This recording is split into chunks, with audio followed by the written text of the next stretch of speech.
Olá, bom dia, tudo bem com você?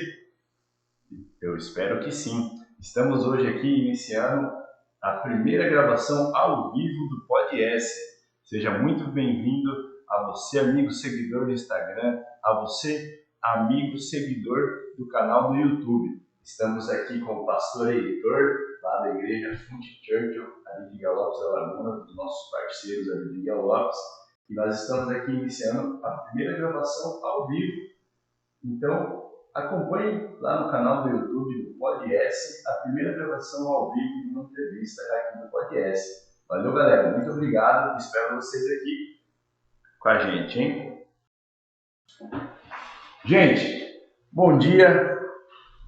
Gostaria de agradecer mais uma vez a você que sempre apoiou o nosso projeto aqui do Podcast. Quero também agradecer ao meu parceiro Mike Fotógrafo e a sua esposa Ana Joyce pela parceria de sucesso que estamos compondo aqui no Podcast.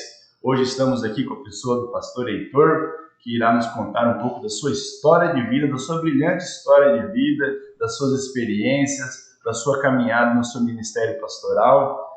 Eu estou muito feliz hoje, essa segunda-feira linda, de uma temperatura muito agradável, não está fazendo frio, também não está fazendo calor aqui na cidade de Jardim. E também estou muito feliz por estar fazendo a primeira gravação ao vivo de uma entrevista aqui do Podcast. Esse projeto que começou de uma forma simples, mas que nós buscamos sempre fazer o melhor com o que nós tínhamos. No começo só tínhamos o equipamento profissional de imagem do Mike Fotógrafo, não tínhamos um bom equipamento de áudio e nós buscamos fazer alguns aperfeiçoamentos para que nós pudéssemos entregar um trabalho de melhor qualidade. Eu estou falando um pouquinho demais aqui no começo, porque depois a minha ideia é deixar o pastor Heitor falar, ele aí que é um homem aí de longa história, longa caminhada, e vai contar muitas histórias aqui sobre a sua vida. E também vai estar respondendo as perguntas que vocês mandaram na caixinha do Instagram ontem, e também vai responder as perguntas que vocês fizerem aqui durante a transmissão ao vivo. Valeu? Desde já, meu muito obrigado de coração. Com certeza, sem vocês, esse projeto aqui não cresceria, esse projeto não seria uma realidade. Agradecendo sempre a Deus pelas oportunidades, pelas portas abertas e por iluminar o nosso caminho. Pastor Heitor, bom dia, seja bem-vindo ao Podcast. Tudo bem com o senhor? Bom dia, Uri, bom dia, ouvintes, né, desse programa que já é sucesso, né? Eu mesmo tive já assistindo algumas gravações anteriores, né? Quero parabenizar você e sua equipe, né? Que também é minha equipe lá na igreja, né? O Maico e a Ana fazem parte lá do nosso ministério de mídia. Nós também estamos investindo nas redes sociais. Então, é uma alegria muito grande estar aqui, uma honra, né, para mim estar aqui, compartilhar aquilo que a gente tem vivido, aquilo que já vivemos, né, esse período todo na nossa maravilhosa região aqui. Sem dúvida, uma região maravilhosa, né, pastor? Aqui Jardim é uma cidade muito rica, tanto Jardim como Guia Lopes aqui, nós somos muito felizes em ter a parceria aqui dos galopenses, e acredito que os galopenses têm a parceria nossa aqui do Jardinense, né, cada um tentando construir a sua cidade da melhor forma possível, né, pastor?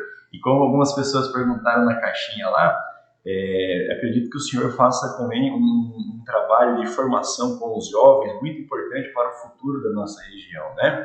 O senhor que hoje é pastor, e antes de ser pastor, como que o senhor começou a vida do senhor? Bom, eu nasci no estado do Paraná, Santa Helena, Paraná. Hoje a cidade de Santa Helena é uma cidade turística. Ela é conhecida como a cidade das águas, né? Ela foi quase toda tomada pela barragem de Itaipu.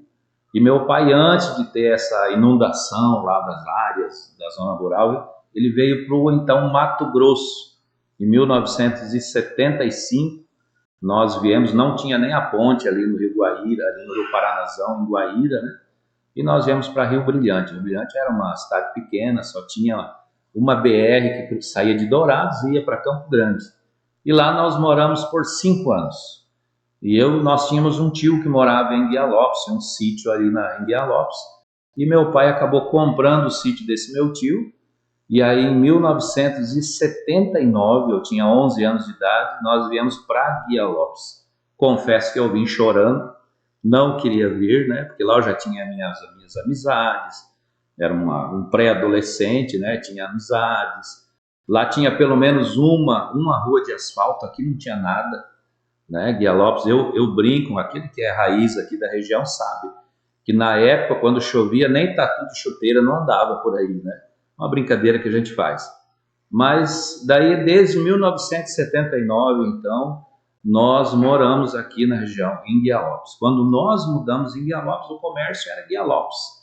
Para ter uma ideia, o povo de Jardim ia comprar em Guia Lopes, né? Isso aos poucos foi se revertendo. Hoje são duas cidades irmãs, né? Nós temos o privilégio de morarmos juntos. Mas isso é um pouco da nossa história. Eu comecei a estudar a quarta série, então, em 1979, né? Mesmo morando no sítio, tendo uma vida rural. Meu pai sempre sobreviveu da chácara, né? E eu ia de bicicleta, na época não tinha transporte escolar, andava aí 10 quilômetros de bicicleta por dia, porque meu pai tinha um lema: se reprovar, vai para a roça. Então, eu queria sair da roça, né? E estudei praticamente da quarta série ao primeiro ano básico na escola Salomé de Melo Rocha, né? E depois terminei o ensino médio aqui em Jardim, no Rufino, fiz técnico em contabilidade, na época que podia até registrar ainda, né, o certificado e exercer a função de técnico em contabilidade. E aí, em 89, eu fui tentar a sorte no futebol profissional. E fui então no Paraná, no time do Operário Ferroviário. Eu recentemente jogava a segunda divisão brasileira. E lá eu fiquei 3 meses. Eu tenho um cunhado que foi preparador físico de futebol profissional. E ele me levou, me encaminhou nesse clube. Foi uma experiência maravilhosa. Eu creio que, movido por Deus, eu voltei. Não assinei o contrato, né? Tinha um contrato para mim assinar e começar, então, uma vida aí no futebol profissional. Era goleiro, né? E aí voltei para Guia Lopes. Quando eu voltei para Guia Lopes, tinha um concurso público na prefeitura. E eu fiz o concurso, passei. E aí começou a minha história no serviço público. Eu tomei posse na prefeitura dia 23 de março de 1990, eu tinha 20 anos. E o dia que eu recebi a notícia que eu ia tomar posse, eu estava trabalhando por dia numa roça de arroz. Nós estávamos amontoando o arroz para bater na máquina, trabalhando no serviço pesado, né? Eu ganhava R$7 por dia, eu lembro até os valores, né? Eu tinha 20 anos. E aí meu pai e minha mãe, na época minha mãe era viva, falou: amanhã você tem que se apresentar lá na prefeitura. Eu terminei aquele dia, né? Olhei para aquele varjão assim, falei: olha, roça, nunca mais. E aí eu comecei a minha história do serviço público, em 1990. Entrei trabalhando em escola, primeiro, né? Com 6 meses conheci a minha esposa, também funcionária da prefeitura. E aí nós casamos e foram 25 anos de prefeitura. 24 anos, 10 meses, 2 semanas e 2 horas. Até que eu assinei a minha demissão para assumir em definitiva aí o Ministério Pastoral, que eu estou até hoje, né? E o senhor contou até as horas de trabalho do funcionário público do senhor. Sim. Mas, como o senhor disse, né, o senhor quase foi goleiro e deixou a vida de goleiro, voltou para a região onde o senhor passou no concurso público, conheceu sua esposa e construiu sua família. Sim, eu sempre fui uma pessoa, apesar de família humilde, né, eu sempre fui um dos irmãos mais novos. E na nossa época, aquela família patriarcal, né? Quanto menor, você tinha menos voz ativa na família. E eu via que algumas coisas não estavam muito legal, às vezes, né? Com meus irmãos, mas eu não podia falar nada. Eu sempre fui uma pessoa observadora. Eu não sou, como diz no ditado popular, uma Maria vai com as outras. E eu cheguei no futebol profissional, o goleiro titular era o melhor goleiro do estado do Paraná. E o cara era fantástico no gol. Eu nunca vi ele na TV, ele não tinha fama, ele andava de bicicleta, e isso me chamou a atenção, né? Eu era bem inferior ao titular, e o cara não teve sucesso. Eu falei: alguma coisa está errada nesse meio, né? Então o futebol profissional precisa ter muito apoio familiar, muita força de vontade do jovem, né? Depois eu tive um sobrinho que chegou a estar no Atlético Paranaense, já ingressado, ele não aguentou a pressão, saiu também. Porque é um mundo assim muito difícil. São em milhões de jogadores, são poucos que realmente brilham, fazem sucesso, que é isso que o jovem busca. Então eu fiz uma análise e disse, isso aqui não é para mim, né? E desisti do futebol profissional com todas as chances de continuar ali, né? Tentar uma carreira ali, algo assim, né? Com certeza, pastor, o jovem acredita que ele sonha com o que é aparentemente mais fácil. Sim. Se você olhar as opções, né, por exemplo, eu sou advogado. Eu vejo um jovem que ele não sonha em ser advogado, ele sonha em ser um jogador de futebol, sonha em ser um cantor, um streaming de sucesso, que hoje tem a profissão do streaming, que é o cara que fica jogando para os outros assistirem. Sim. E essas profissões aí do superstar chamam mais atenção. Com certeza. Mas, na minha opinião, ela é quase como uma loteria.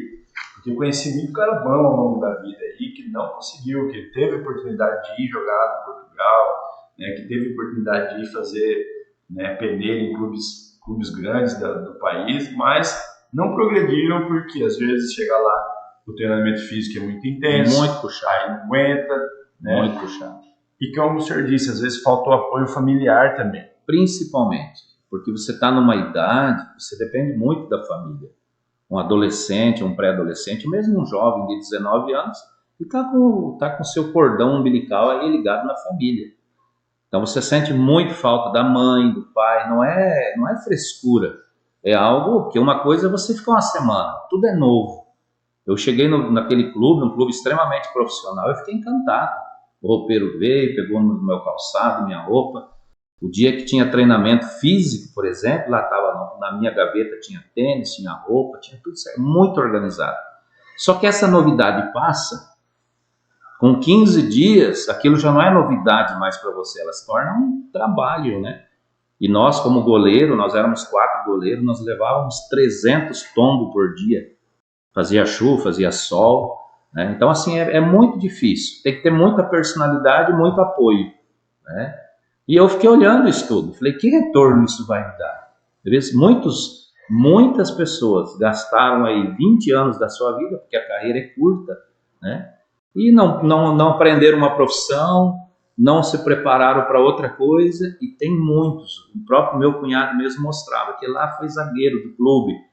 Estava lá de gari, não desmerecendo profissão nenhuma, mas poderia ter estudado, poderia ter galgado. Então essas coisas fizeram com que eu olhasse bem, e o mesmo novo eu sempre decidi por aquilo que eu ia fazer. O senhor sempre foi observador, analítico e decidia o que era melhor para o senhor. Até hoje, né?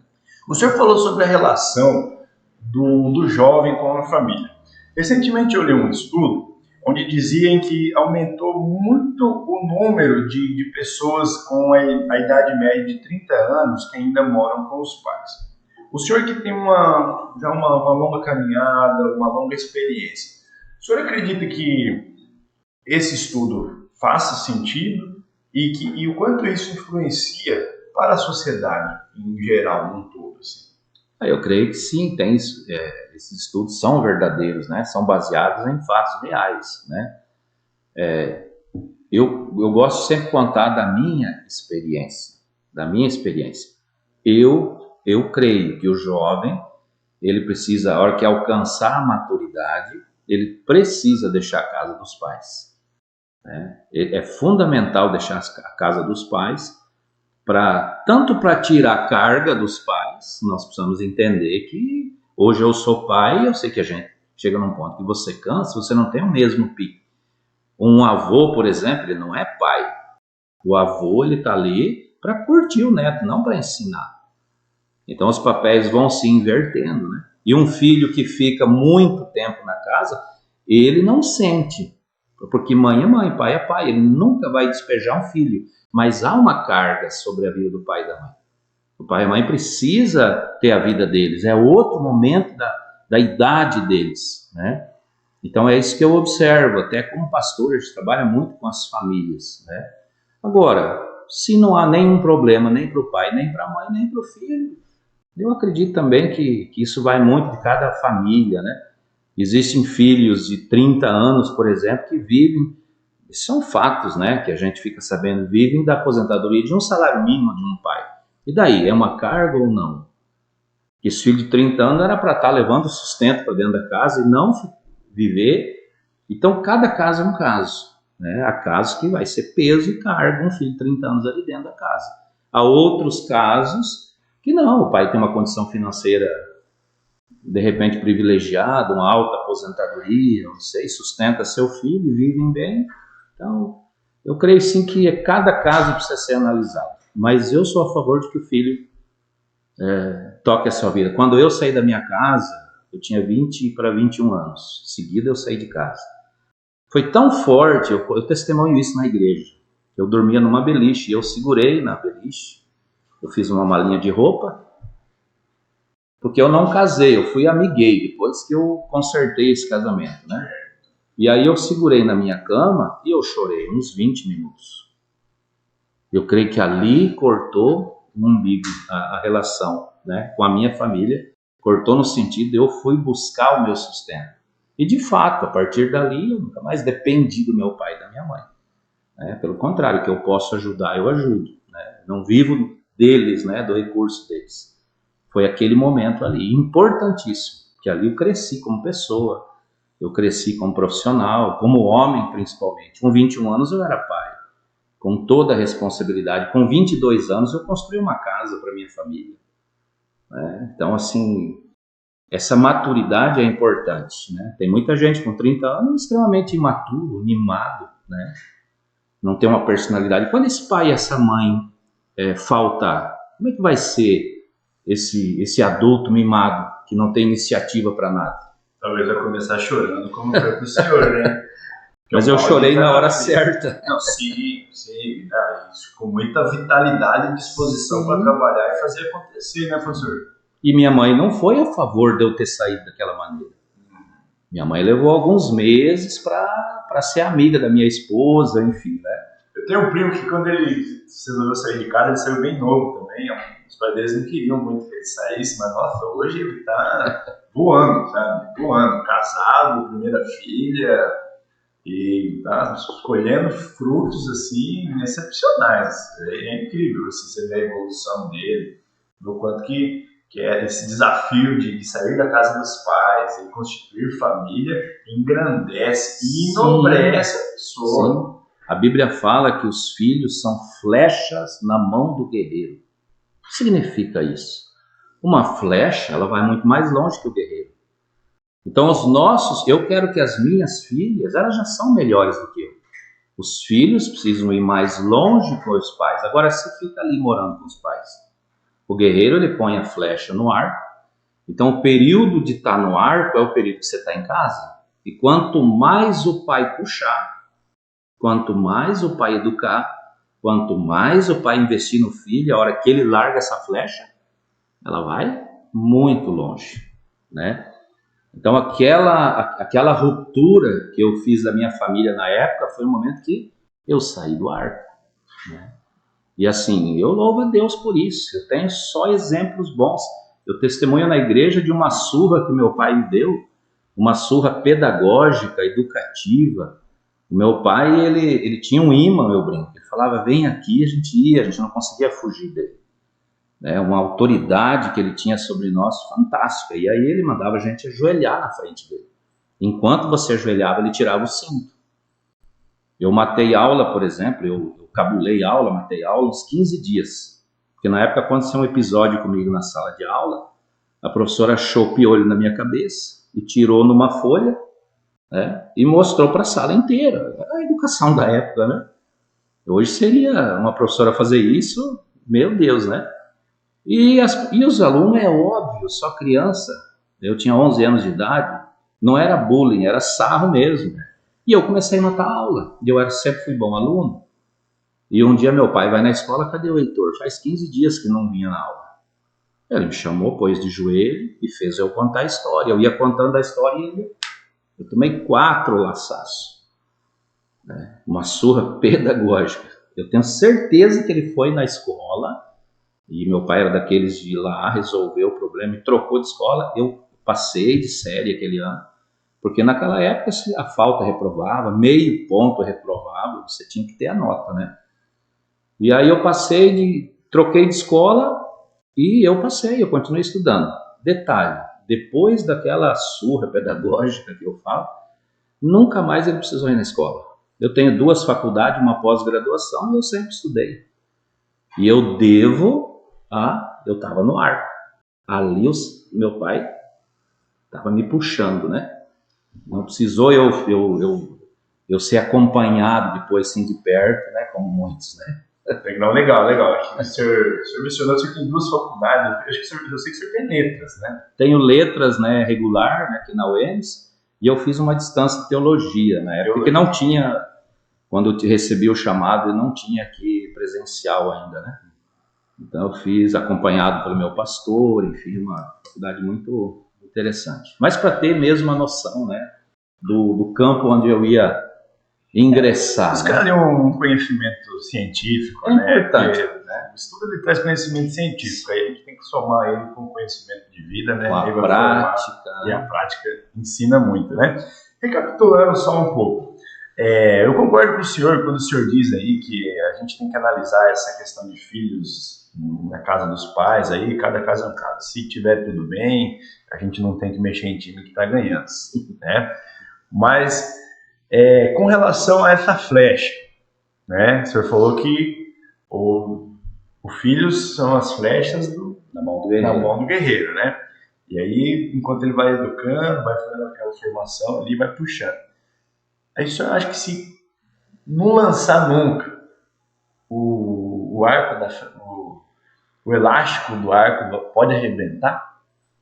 Eu creio que o arco pode até não arrebentar, mas as forças do guerreiro acabam, né? O guerreiro, ele envelhece, né? Meu pai foi um guerreiro, hoje meu pai está lá na minha casa e é uma criança adulta, né? Era uma pessoa extremamente um sanguíneo, trabalhava muito na roça, uma pessoa era duro com a gente, hoje entregue as nossas mãos, né? Cansou, venceu, né, o prazo, né? Então eu creio que o guerreiro cansa, e é isso que muitos filhos não veem. A partir de uma certa idade, você começa a adquirir os teus problemas. E tem filho já maior de idade, fica levando problema para os pais. Puxa vida, ele já te criou, ele já passou N situações, né? Ele tirou da boca dele às vezes para dar para você comer. Né? Qual pai que não deixou de comprar algo para si, para dar para o seu filho? A maioria. E o filho não vê isso, né? Nossa, a Bíblia fala: honra teu pai e tua mãe para que tu vás bem e vivas muito tempo sobre a terra. Tem filho adulto que bate boca com os pais velhos, né? Que honra nisso, né? Então nós precisamos olhar para os nossos guerreiros. Puxa vida, a minha mãe já faleceu já há quase 30 anos, né? Mas era uma guerreira, uma semi-analfabeta, fazia de tudo. Uma mulher extremamente inteligente, né? Costureira, fazia crochê, tricô, cozinheira, enfim. A casa era um brinco, a casa da minha mãe.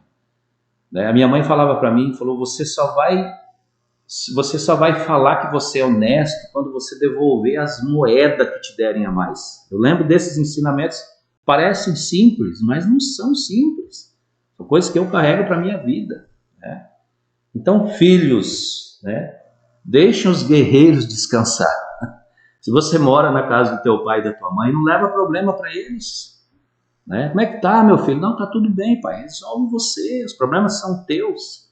Você começou a criar problema, porque os problemas somos nós que criamos. Quanto mais dinheiro você tem, mais problema. Quanto mais estudo, mais conhecimento você tem, em mais coisas você vai estar enredado, enfim, né? E aí tem filho que vai lá e descarrega nos velhos, né? Eles não tem mais estrutura para isso, né? Então é uma opinião minha, eu creio que... Não, pastor, apesar de nossa diferença aqui de experiência, né? Eu muito mais jovem que o senhor, eu começando a minha vida, eu concordo muito com o que o senhor está dizendo, né? Eu acho legal, fico feliz até do senhor ter aceitado conversar comigo, porque você é um senhor de muita experiência, né? E muita coisa que o senhor fala, o senhor fundamenta com o versículo bíblico. Eu acho isso maravilhoso. Eu ainda tenho estudado um pouco mais da Bíblia, mas ainda não adquiri essa capacidade, estou muito longe disso. E eu, às vezes, eu trago eu gosto de fazer acabo fazendo muita citação relacionada à música, né? uma música do Renato Russo, né, que é Pais e Filhos, onde ela diz que você diz que seus pais não te entendem, mas você não entende os seus pais. E com certeza isso fala muito sobre as relações entre pais e filhos, onde filhos, às vezes, como o senhor disse, batendo boca com os pais, e às vezes querendo cobrar certas coisas dos pais, né?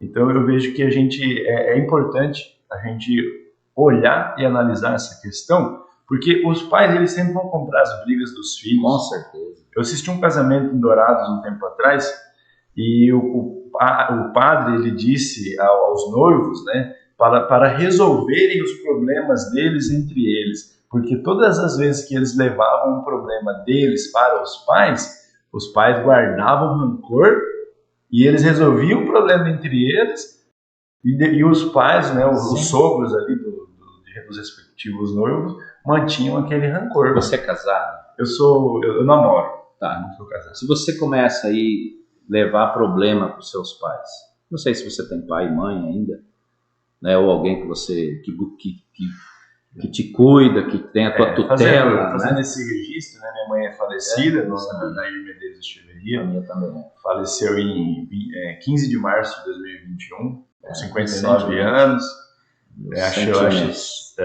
Penso sempre que foi uma morte precoce, que minha mãe era uma mulher cheia de vida, gostava de acordar muito cedo. Terminou a vida dela cuidando da minha avó, sabe? Então, esse assunto de pais morando com o filho me chama a atenção por conta disso.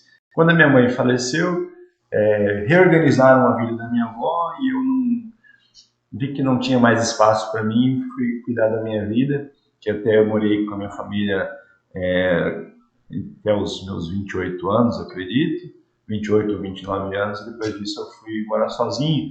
Eu estou morando sozinho aí há menos de 2 anos e tem sido um período de muito crescimento.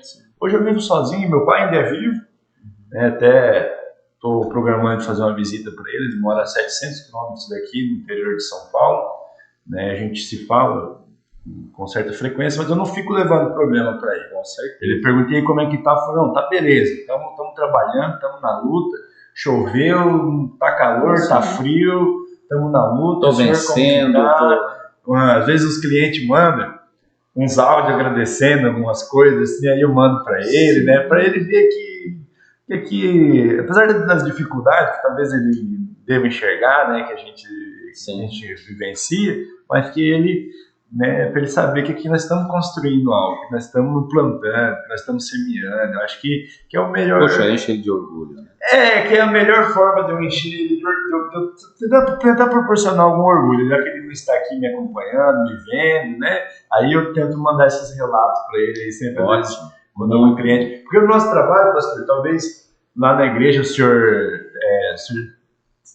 veja isso bastante, chega a gente, pessoas com muitos problemas, né? Sim. E aí, tanto nós aqui como o senhor lá, acho que a gente tenta oferecer uma luz. Uma solução. Uma solução, né? E quando a gente resolve, o cliente fica muito contente, fica faceiro, né? Aí às vezes manda esses áudios de agradecimento. Aí até, se tiver algum cliente assistindo aí, meu muito obrigado pela confiança, pela credibilidade aí.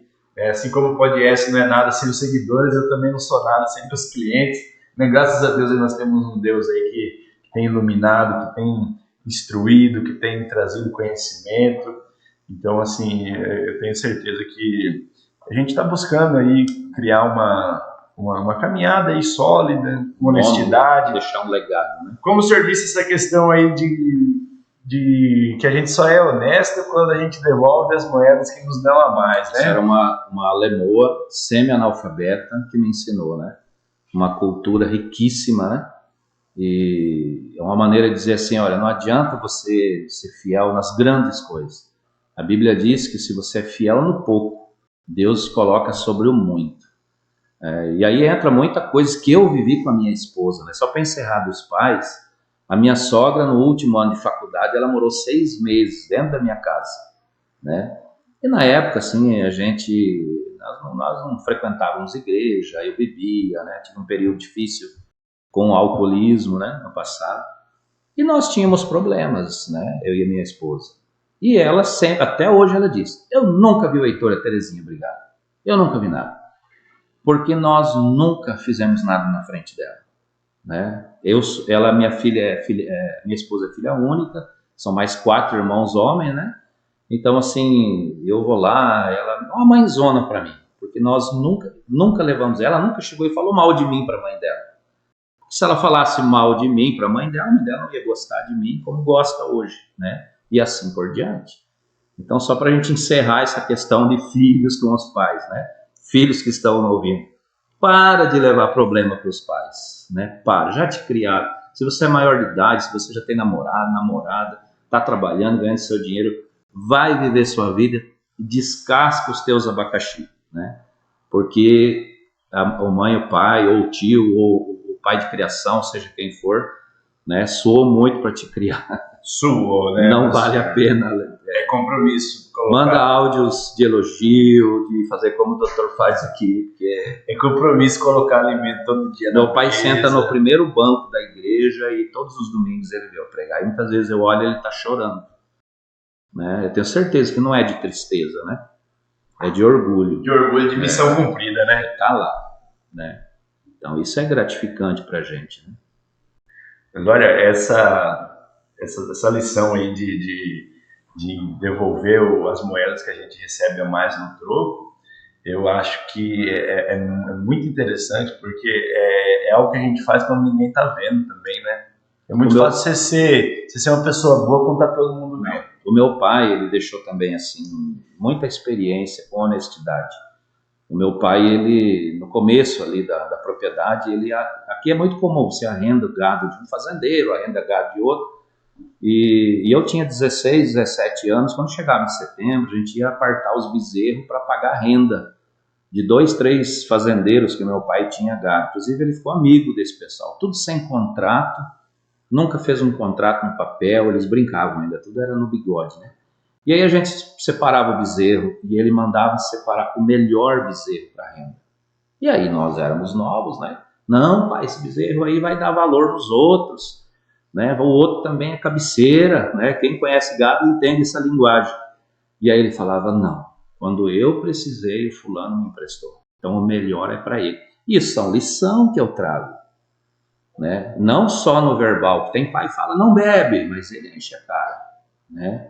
O filho está vendo o que o pai faz, né? Você é espelho, o teu pai é teu espelho. E meus pais, nesse quesito honestidade, né, a gente aprendeu com eles, né? Inclusive, se ele descobrisse uma conta, alguma coisa assim, ele ia para cima, viu? Né? Então foi muito interessante esse legado. E eu procuro deixar para minhas filhas, né, para os meus netos, né?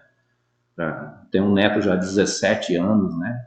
Tem outro de 11 anos, que é um prodígio, um menino muito inteligente, né? As gerações dos senhores estão se prolongando. Os meus netos, eles falam inglês fluentemente. Nossa, que maravilha, hein? Nunca fizeram uma aula de absolutamente nada, ele fica estudando aula de inglês. Eu tinha uma Bíblia em inglês que eu comprei para mim, né? Um dia eu vou estudar um pouco, porque o alemão dá uma facilitada no inglês, e eu fiz letras com habilitação em inglês, né? Não que eu fale, mas assim, a gente é curioso. E aí comprei uma Bíblia em inglês. E aí um dia eu tô vendo esse menino, tudo que eu perguntava, passei para ele, falei, Eric, lê essa Bíblia aí. Eu pegou a Bíblia e leu, normalmente, tudo em inglês, né?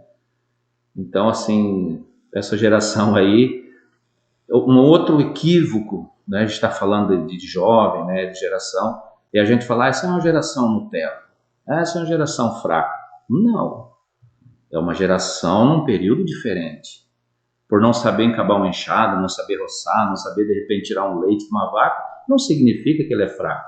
Porque tem coisas, né, quando você se aperta no celular, quem você procura? A geração Nutella. E aí é meu neto de 11 anos que vem faz coisas no celular que eu não sei fazer. Então eles são fortes sim, né, como falar em inglês sem nunca fazer um curso, né, mas dentro da vivência deles, dentro do mundo atual hoje, né, daquilo que nós vivemos. Então não são fracos não, né. Nós temos que parar, nós mais velhos, nós temos que parar de apontar para os jovens. E aí é um outro trabalho que a gente faz na igreja, né? Que eu acho que tem uma pergunta depois, né? Sim, tem as perguntas dos seguidores, daqui a pouquinho nós vamos chegar lá. Tem bastante curiosidade. Então não tem geração fraca, não. É uma geração muito forte, só vivendo em outro tempo, né? Certo. Nós que precisamos aí diferenciar isso aí, né? Nós rotulamos, Só que nós rotulamos com aquilo que nós somos bons. Né? Mas nós somos fracos em muitas coisas que eles são bons. E aí, nós somos uma geração Nutella da nossa época, né? Também não, né? Antiquada da nossa época. Não, nós não tínhamos, né? Nós não tínhamos a tecnologia. Acho que é preciso sensibilidade para entender que cada um está vivendo a sua fase no seu tempo aí, fica muito mais fácil, né, Yuri? Pastor, o senhor disse que quando o senhor começou no seu concurso público, o senhor conheceu o seu esposo. Como que é o nome da sua esposa e quantos filhos e quantos netos o senhor tem hoje? A minha esposa, eu brinco com os irmãos que nós já estamos há 34 anos juntos, né? Meus parabéns. Obrigado. Eu brinco com eles quando eu viajo, às vezes vou num congresso de igreja, eu fico lá 2, 3 dias, se eu lembrar dela eu choro. Cara, e é verdade, se eu começar a falar muito dela aqui, eu me emociono, porque é a minha companheira, né? Minha esposa chama Terezinha, ela é filha, ela nasceu em Sidrolândia porque o pai dela trabalhava na época fazendo o trilho de trem, né?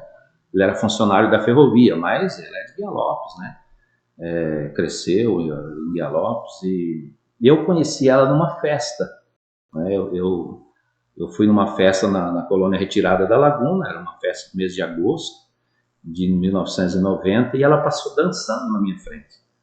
E eu achei aquela morena muito bonita, né? No começo, quando você é novo, você olha na beleza, né? Cabelo comprido até na cintura, alegre, um sorriso lindo no rosto, né? E eu falei para uma colega de escola, na época eu trabalhava na escola, conhecia algumas professoras, até falecidas já. Disse, quem é essa morena aí? Falou, pera aí, eu vou te apresentar. E correu lá e trouxe ela e nós começamos a dançar e ali começou a nossa história, né? Já são aí 34 anos juntos, né? Comigo, de parceria, né? Nós tivemos assim vários cargos na prefeitura, ela foi secretária de assistência social, foi secretária de saúde, trabalhou assessorando primeiras damas, né? Trabalhou na época na Pronave, na assistência social, e foi mudando os nomes, né? E nós crescemos ali juntos na igreja, né? Até o meu chamado, né? Definitivo, né? Hoje ela é pastora, é minha auxiliar idônea, como diz a Bíblia, né? A mulher é auxiliar idônea do esposo, né? E estamos aí, né? Um casamento consolidado. Se estiver assistindo, te amo, meu amor. Que maravilha, hein? O senhor falou do sorriso aí, só fazendo um registro aí, né? Hoje eu tô namorando aí com uma moça chamada Bárbara, né? E o sorriso dela foi uma das coisas que mais me cativou no começo, assim. E se ela estiver assistindo também, te amo, meu amor, né? E espero que passamos muito tempo juntos, igual o pastor Heitor tá com a esposa dele aqui. Deus abençoe, viu? Amém. Olha, que bênção. Pastor, e quantos filhos o senhor tem hoje, quantos netos? Eu tenho 2 filhas, né? Quando eu conheci a Terezinha, ela tinha uma menina de 7 para 8 anos. Ah, sério. Né? E minha filha, né? Eu ganhei uma filha, registrei ela no meu nome, enfim. Ela tem 2 filhos, que é o Eric, o mais velho, 17 anos, e o Caio com 11 para 12 anos, né? Que é os meninos do inglês. Nossa, eles são... tenho muita saúde. Moraram 5 anos e meio com o vô e com a avó, quando a minha filha foi fazer faculdade, né? Esse ano, começo do ano, que eles foram morar com a mãe, né? Então foi, assim, bem difícil para mim e para minha esposa, mas vô não é pai, né? Vô, se dependesse da gente, eles estavam lá na nossa casa, né? Mas, então tem esses 2 meninos e a mais nova, né, que é a filha biológica, né, para mim não existe. Eu falo porque a nossa história todo mundo conhece em Guialopes, né? Certo. Não tenho nada para esconder, né? Mas a Mariane, a mais nova, que tem o Eliel, né, ela veio aqui fazer o... Sim, pastora Mariane, deixou muito ensinamento aqui para nós. É uma grata surpresa, assim, o Eliel é uma bênção, né? Esse dia eu estava lembrando, falando para minha esposa, que a gente não imagina o Eliel diferente daquilo que ele é, com toda a limitação que o autismo traz, né? Traz limitação em algumas coisas, mas em outras eles são, né, como já falou ali, né? Então são essas minhas 2 filhas e nós, infelizmente, perdemos um filho no parto, né? Nosso filho caçula, veio o menino e na época pouco recurso, nós fomos num outro município, né? E lá ele morreu. Ele morreu no parto e foi um trauma muito grande, muito grande. E uma das coisas assim que eu sempre falo para minha esposa, que aquele momento ali, porque eu vi ela morrendo também, né? Ela estava morrendo no parto. Aí eu acredito que o médico salvou ela e né? Infelizmente não deu o que fazer pelo bebê, né? Ele era para ter 27 anos, né? E ali selou o nosso casamento. Eu vi todo o sofrimento que uma mulher passa, né? Nesse momento, né? E selou a nossa união ali. Era para nós termos esse menino também, né? Mas são 2 filhas e 4 netos lindos, né? E, assim, tem umas 2 genros, o pastor Marcos e o Jackson, né? O Jackson mora em Dourado e em Campo Grande com a minha filha. Então são filhos também que eu tenho, né? Uma família muito bonita, sou muito feliz, né? O dia que eu chorei ali na beliche, né? Se eu não choro ali e não corto o umbigo, eu não teria a família linda que eu tenho hoje, né? Por isso que o filho, querido, cria coragem, saia da casa do pai e da mãe e vá trabalhar, vai fazer sua vida, né? Para poder contar a sua história aqui pro Yuri, quando ele tiver de cabelo branco, né? Você vai estar contando a história para ele. Começando a nascer, pastor. Não, mas olha, pastor, meu sentimento está aí. Com certeza, a vida do senhor aí, ela é uma prova de que às vezes a gente tem que se dar a oportunidade de viver as oportunidades que a vida tem a oferecer, né? Foi um trauma muito difícil, nós superamos, né? Tem a dor, a gente pensa como seria se ele tivesse, né? Mas tinha as 2 meninas, né? Veio os netos, né? Veio todas as nossas vitórias juntos, né?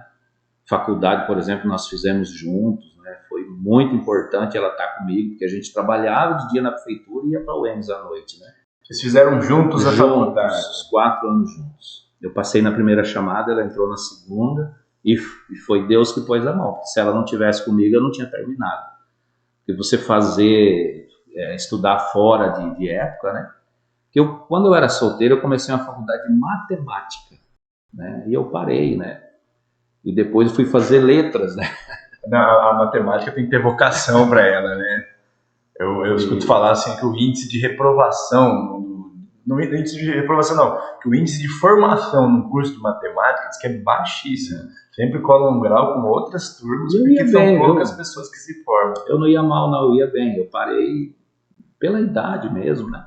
O foco virou outro, eu casei, né? Então, mas ela é minha companheira, a Terezinha eu brinco com todos, né? Quem me conhece em Dialog todos esses anos, você não vê o Heitor sem a Terezinha e nem a Terezinha sem o Heitor, né? Porque a soma de Deus e o Uri é diferente. A Bíblia fala que nós somos uma só carne quando nós casamos, né?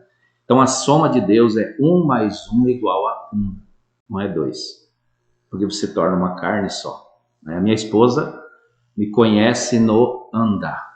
Ela sabe o que foi. Não foi nada. Não, o que foi? O que está acontecendo? Então, assim, é uma só carne, né? A gente tem uma vida... Amo pôr ela no carro, nós vamos para Campo Grande juntos, nós vamos no mercado juntos, eu amo estar junto com ela, né? E aí outro problema de muitos, né? Pais que antes dos filhos vem o casal, né? O amor começa no casal, não começa nos filhos.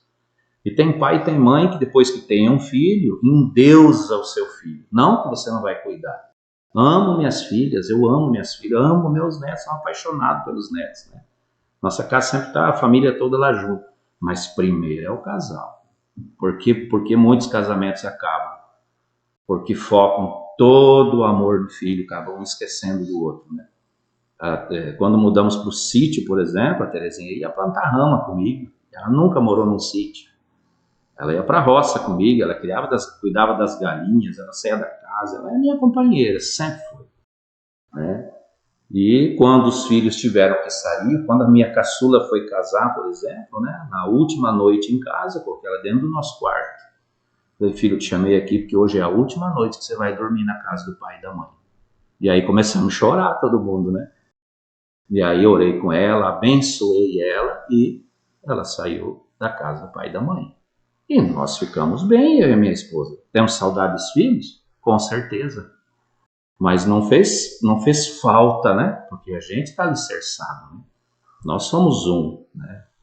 Eu e ela, né? Então é a minha companheira. Que maravilha, pastor. Uma vida abençoada.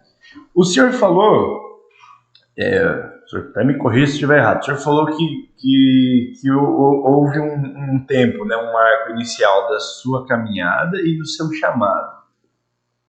na igreja. Sim.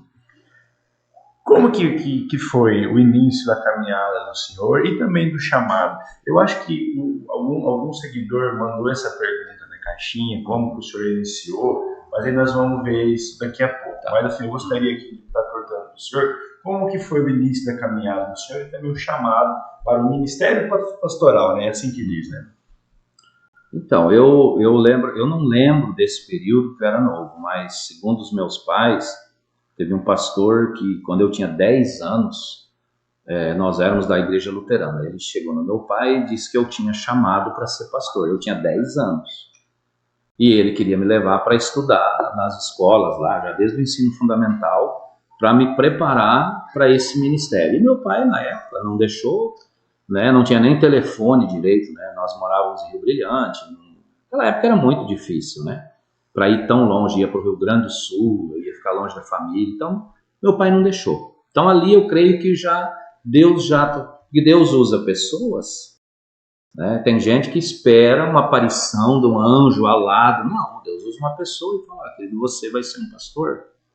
E aí Deus confirma, se você tem dúvida, Deus vai confirmando. Passaram-se aí, depois desses 10 anos, mais 28 anos. E nesse período, né, eu entrei muito cedo no banco, né, eu entrei com 14 anos por conta do futebol, né, eu entrei num banco, lá eu aprendi a beber. Eu aprendi a beber com 14, 15 anos por conta da influência, né. E aí eu fiquei assim fora do caminho, né, fora do caminho aí 28 anos. Aos 38 anos, no Dia dos Pais, em 2006, no Dia dos Pais, essa minha filha mais nova, ela falou, pai, eu quero ir na igreja, eu quero que o senhor vá. Hoje tem uma programação dos Dias dos Pais na igreja, eu quero que o senhor vá. Eu falei, não vou, eu tinha bebido o dia inteiro. Aí eu falei, não vou, vai com teu avô. Não, eu quero que o senhor vá.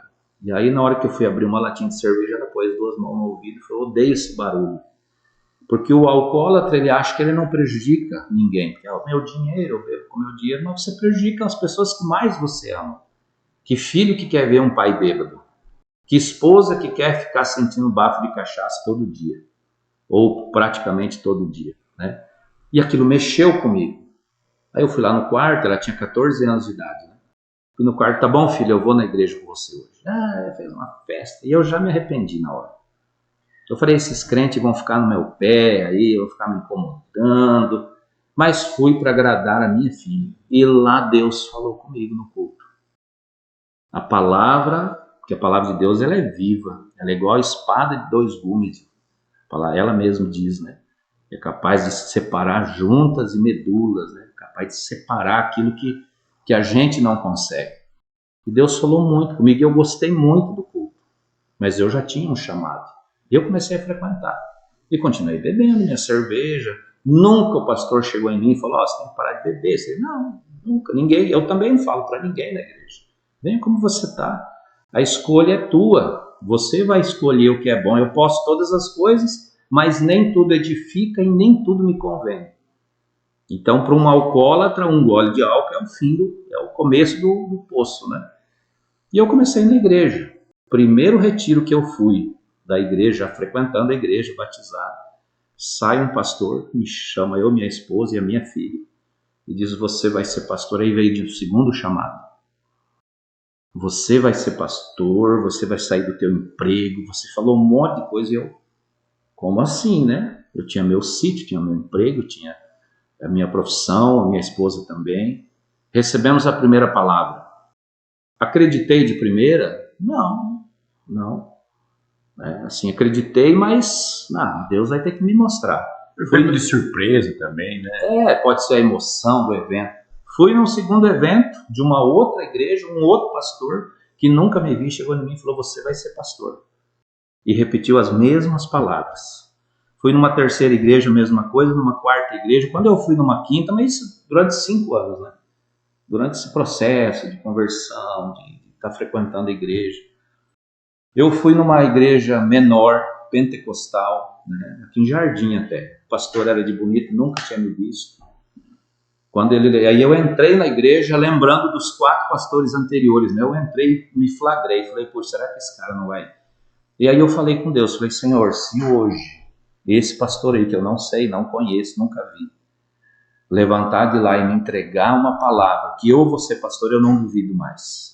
Eu vou andar em direção a esse ministério. Mas o cara estava ajoelhado orando. Porque ele levantou, né, ele olhou para mim e falou, você de camisa laranja, eu lembro que é a cor da camisa.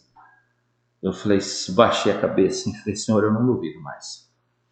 Aí eu saí até lá, me veio lá, falou, você vai ser pastor, no tempo certo você vai sair do emprego, você tem um ministério. As mesmas palavras, para minha esposa e para minha filha. Aí ele orou comigo e eu ainda caí. No espírito, né? Tem gente que não acredita, eu caí. Eu fiquei uns 20 minutos deitado, não vi nada, né? Quando eu levantei, ele veio de novo, confirmou a palavra. Daquele dia em diante, eu procurei fazer teologia, eu já li 13 vezes a Bíblia de capa a capa, do tempo que eu contei, né? Eu não contei mais, já li muito mais, né? Como um pastor não vai conhecer a Bíblia ou não vai saber aquilo que vai ensinar, né? Como você não conhecer as leis, né? Você estudou, fez faculdade, estuda até hoje, eu garanto que as leis mudam, enfim, né?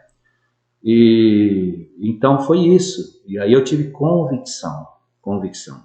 Eu assumi o ministério da igreja, o ministério pastoral. Detalhe, passado aí alguns anos, né? Meu pastor era um autodidata. Cara incrível, inteligente, muito inteligente, sabia tudo. Uma biblioteca ambulante. E aí eu sentado tomando chimarrão com a minha esposa, numa manhã, eu falei para ela, eu chamo ela de mãe e ela me chama de pai, né? Tem gente que fala que não pode, porque não sei o que. Não, é só por causa dos filhos, não tem nada a ver, né? Ela não é minha mãe, nem eu não sou pai dela, mas é o costume, né? Certo. Eu falei, mãe, eu não vejo o pastor dessa igreja. Ou o pastor vai ter que ir embora, né? Ou eu vou ter que sair de Guianlopes, nós temos casa aqui, a gente tem emprego, tem tudo aqui. Com 15 dias veio o presidente do ministério e falou, ó, o pastor Mário está indo embora daqui. E você, Heitor, tem 3 meses para se preparar. Eu sei que você tem um chamado, está se preparando, e você vai assumir a igreja. Aí mais uma vez eu falo, por que eu fui questionar, né? Por que eu fui falar para Deus, né? E realmente meu pastor foi embora, em 3 meses eu assumi a igreja, e já são 12 anos, né? Depois de 2 anos, mais ou menos, e meio, eu fui lá na prefeitura, eu podia pegar 6 meses de licença, 6 anos de licença sem remuneração, e eu fui lá, assinei minha demissão, porque eu não tinha dúvida, né? Não tinha dúvida nenhuma que eu tinha que me entregar, de fato, para o ministério, né? E quando eu saio, eu tinha 2 gratificações incorporadas no salário, são quase 25 anos, né? Já efetivo, né? Ininterrupto de prefeitura, know-how já bom, né? Vários. Eu fui leiloeiro, pregoeiro, presidente de comissão de licitação, secretário de educação, diretor de escola, assessor técnico, secretaria de educação, diretor de esporte. Então a gente tinha um know-how dentro da prefeitura, né? E quando eu assinei minha admissão e saí de lá, parece que saiu um peso das minhas costas. De tamanha convicção do que eu fui chamado para fazer. Amo o tempo que eu fiquei na prefeitura, aprendi demais, fiz muitas amizades, sou grato a Deus, né? Tenho N amigos, né? Irmãos de prefeitura, pessoas maravilhosas que trabalharam comigo, né? Então levo assim um aprendizado muito grande. Mas eu fiz assim quando saí de lá, porque o meu coração estava focado no ministério, né? Com a certeza de que o senhor foi viver o seu propósito de vida. Deus, ele chama e capacita. Deus não chama capacitado. Dizer que você tem capacidade para ser pastor? Não, eu ficava apavorado. No dia da minha ordenação eu não dormia à noite. Eu fiquei apavorado, porque eu sou alemão, né? Descendente de alemão, eu sou muito metódico, né? Como que vai ser? Como que vai ser agora? O que eu vou ter que fazer? Meu pastor era um autodidata, eu não sou autodidata, eu tenho meu conhecimento, tenho tal. Mas daí eu esqueci da palavra, que Deus não chama os capacitados, ele capacita os chamados. Por isso muita gente se frustra no ministério pastoral, porque ele acha bonito ser pastor, às vezes está bem numa igreja, fala um pouquinho, você é pastor, se você não tiver chamado, não vá. Né? Eu acho que tem uma das perguntas que fala sobre isso. Sim, tem. Mas por falar em pergunta, pastor, nós vamos ter que passar para elas. né? Mais uma vez agradecendo a presença do senhor aqui, né? Como eu já disse, muito obrigado, e eu fico contente pelo senhor, um homem de larga experiência, aceitar conversar aqui, bater esse papo aqui com um jovem como eu. E aprender com você também. Sem dúvida, a gente sempre aprende um com o outro, né? Pelo menos um pouquinho. E agradecendo mais uma vez aqui a minha equipe, o Mike Fotógrafo, a Ana Joyce, a você, amigo do YouTube, né? Muito obrigado aí pela participação de você, seguidor do Instagram. Agora o pastor Heitor vai responder as perguntas que vocês mandaram na caixinha de ontem para hoje, né? Agradecendo também a todo o apoio de vocês ao longo dessa caminhada. Hoje é a nossa primeira entrevista transmitida ao vivo no nosso canal do YouTube. Isso aqui para nós é um marco no podcast, é uma revolução, é uma evolução, né? Um degrau que a gente sobe, né, na escada do nosso projeto aqui, que sem dúvida, pastor, nosso projeto aqui ele tem 2 princípios básicos: fazer o melhor com o que a gente tem. Sim. E inspirar pessoas próximas através de pessoas próximas. E hoje nós temos aqui a presença do pastor Heitor, né, com toda a sua sabedoria, com toda a sua experiência, com todos os seus 34 anos de casado, com seus 12 anos de ministério pastoral e seus quase 25 anos de prefeitura de Guia Lopes da Laguna, nessa cidade maravilhosa, desse povo amigável, desse povo simpático. Um abraço. Pegar um gancho. De Guia Lopes da Laguna, pastor, fica à vontade. Um gancho, Guia Lopes da Laguna, eu não nasci lá, né?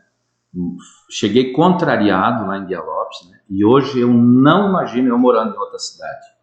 Amo demais a minha cidade. E eu ensino cada um que mora lá. Eu vejo às vezes as pessoas atacando a cidade que mora. Queridos, não. Ore pela cidade que você ora. Respeite as autoridades, respeite os munícipes, porque se for, tudo aquilo que você reclama, você não é merecedor daquilo. Se você reclama da tua profissão, um dia você vai perder. Não, reclamar não melhora em nada. Você reclama da tua namorada, você vai perder. Você vai ter que se adequar, você vai ter que, né? Então eu amo Guia Lopes, um abraço a todos os lagunenses, né? Nós, raiz, gostamos de falar guialopenses, né? Mas nós amamos, eu amo minha cidade, né? E hoje poder fazer um trabalho lá na cidade é maravilhoso para mim, né? Eu sempre falo, Guia Lopes é o melhor lugar do mundo, porque foi lá que Deus me colocou para viver e me sustenta. E temos o privilégio de ter a cidade Jardim, né? A irmã aqui Jardim, né? Que daria outra entrevista aí, né? Para lembrar as rivalidades que tinha no passado por conta do futebol, né? Nós brigamos muito com os jardinenses, né? Por conta de futebol e aquela rivalidade, né? Mas hoje eu tenho grandes amigos aqui por conta desse mesmo futebol, né? Então é uma cidade maravilhosa. Que maravilha, né? Um privilégio para todos nós. Agora nós vamos estar respondendo as perguntas que nossos seguidores do Instagram mandaram lá na caixinha que abrimos para o pastor. Sempre agradecendo muito aí a participação, porque se vocês não participam, a gente não se motiva para estar aqui, né? A gente não tem assim, talvez esse conteúdo aqui, porque olha, é maravilhoso aqui. Por exemplo, as perguntas que eles mandam aqui, acho que o senhor vai ter oportunidade aqui de ensinar um pouco mais para nós, aqui, compartilhar um pouco mais da experiência do senhor. Vamos começar aqui por uma pergunta de um seguidor aqui especial, né? Aqui perguntou quanto tempo o senhor é pastor. Eu sou pastor há 12 anos, né? Na Fonte já 17 para 18 anos, né? A Fonte já tem 17 para 18 anos em Guia Lopes, né? Uhum. Mas como pastor no Ministério Pastoral, 12 anos. Fez em maio, 1º de maio. Maravilha, pastor. Pede para ele citar um versículo. Eu gosto muito de um versículo, que eu até comentei com o Mike, que é um versículo, que é o primeiro versículo que eu recebi num retiro, quando eu fui, um retiro local, né? Não é aquele regional no qual eu recebi a palavra. E o pastor, na época, fez uma brincadeira, encheu vários balões, né? Com versículos bíblicos dentro dos balões, né? E aí ele jogou aqueles balões para cima, e nós ficamos lá brincando com os balões, e em um determinado momento ele disse, pega um balão. E quando eu peguei o balão, saiu esse versículo aqui. Eu não tinha nem noção, né, que eu ia ser pastor, assim, alguma coisa desse povo. Mas olha só o que diz essa palavra. Para mim não é coincidência, é uma cristocidência, né? Então está lá em Isaías capítulo 61, versículo 9, diz assim: a posteridade dele será conhecida entre as nações, e os seus descendentes no meio dos povos. Todos os que virem reconhecerão que eles são família bendita do Senhor. Até me arrepiei. Então esse foi o primeiro versículo bíblico que eu recebi. E eu, uau! Não só eu, com toda a minha descendência, né? Meus netos estão na igreja.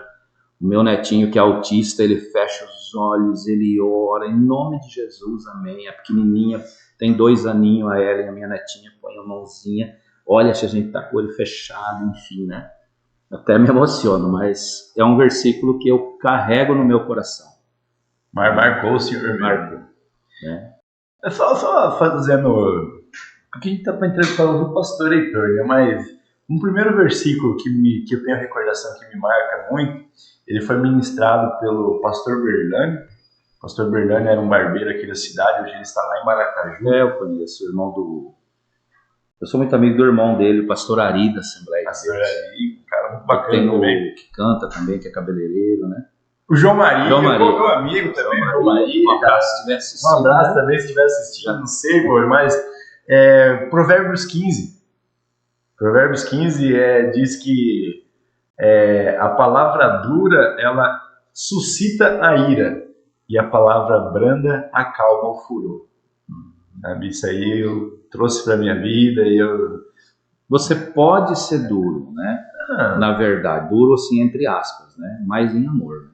Isso, tem um momento... Se eu precisar falar, o Mike e a Ana são membros da minha igreja. Se eu precisar falar algo para eles, eu falo, né? Mas não com ódio, né? Não com raiva, né? Eu não tenho raiva. Eu aplico muito isso dentro de embates, entendeu? Às vezes chega a pessoa nervosa, né, falando um monte de coisa. Na tua profissão é normal. Aí, às vezes, se eu rebater, ela vai rebater de novo. Então, eu vejo que é melhor eu tentar dar uma palavra de... E o casal? De calma. E acho que aplica bem pro casal, o casal, quando começa, um rebater o outro. Aí vai vir um brigueiro. Quem quer perder a razão? Nós trabalhamos com casais, né? Nós pregamos para casais, né? E eu e a minha esposa, nós aprendemos. Isso tem hora que... Tem dia que eu não tô legal. Eu sou sanguíneo, né? Descendente de alemão, né? Uhum. Então o sangue, você pode ver, eu sou observador. Eu tomo as minhas decisões. Eu não fiquei lá no futebol só porque todo mundo era jogador de futebol. Não, eu acho que não vai dar futuro. Eu fui embora. Né? Se mandou, né? Então tem hora que ela não fala nada. Eu não vou mexer com a onça, né? Não. Vou tocar a onça aí. Não é indicado, né, pastor? Um bom versículo. Até a próxima pergunta aqui fala um pouco sobre futebol. Ainda é goleiro? Não. Pendurei a luva, né? Mas, assim, tenho muitas recordações boas, né? Eu fui tricampeão de futebol de campo em Guia Lopes, né? Na época o futebol 11 era forte, né?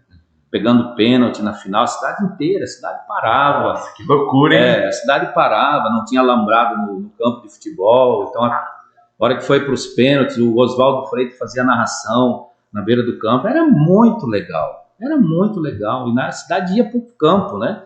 Velho, novo, enfim, todo mundo.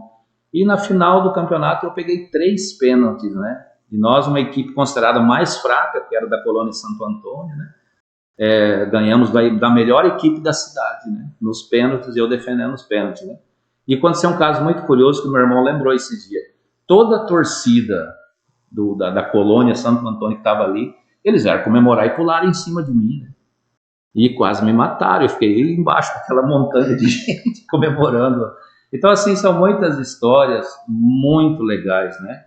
Do futebol que eu levo com muito carinho. Eu treinei vários jovens, né? Quando fui diretor de esporte, e fizeram testes de goleiro em outros clubes e até passaram, né? Com a experiência que eu tive no profissional.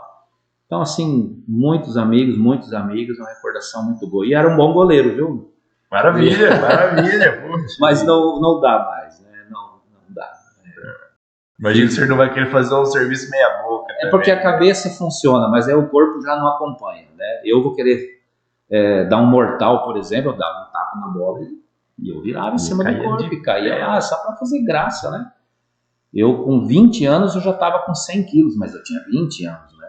Hoje são 54. Eu tenho amigos assim, tipo o Dr. João Carlos. Sempre quando eu levo a minha esposa no consultório dele, fazer uma ultrassom, eu encontro ele.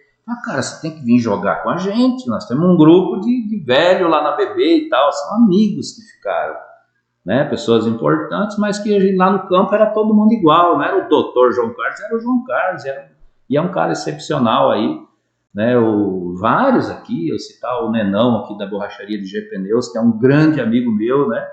Nós jogávamos bola, né? Contra os jardinenses eu joguei contra sempre, né? E hoje são todos amigos, né? Então, muita saudade, né? Do tempo que as crianças iam para o campo, né? Infelizmente, né? Hoje não tem mais, mas não sou goleiro mais. Maravilha, pastor. Agora vamos para as perguntas. Tem que ser mais objetivo. Né? Não, tá ótimo, fica tranquilo aí. Aqui, essa parte aqui é bem livre. Aqui a gente tem um próximo bloco, que é o bloco final, né? A gente assim, gostaria que fosse com respostas objetivas, mas se quiser falar alguma coisa, um exemplo, uma coisa, fica à vontade, tá? Agora as perguntas vão caminhar um pouco mais para a questão religiosa, né? Qual é a parte mais difícil do ministério pastoral? Eu acho que a parte mais difícil para mim sou eu mesmo, né? Porque eu preciso fazer aquilo que eu prego. O que mais Jesus combateu foram os fariseus, né?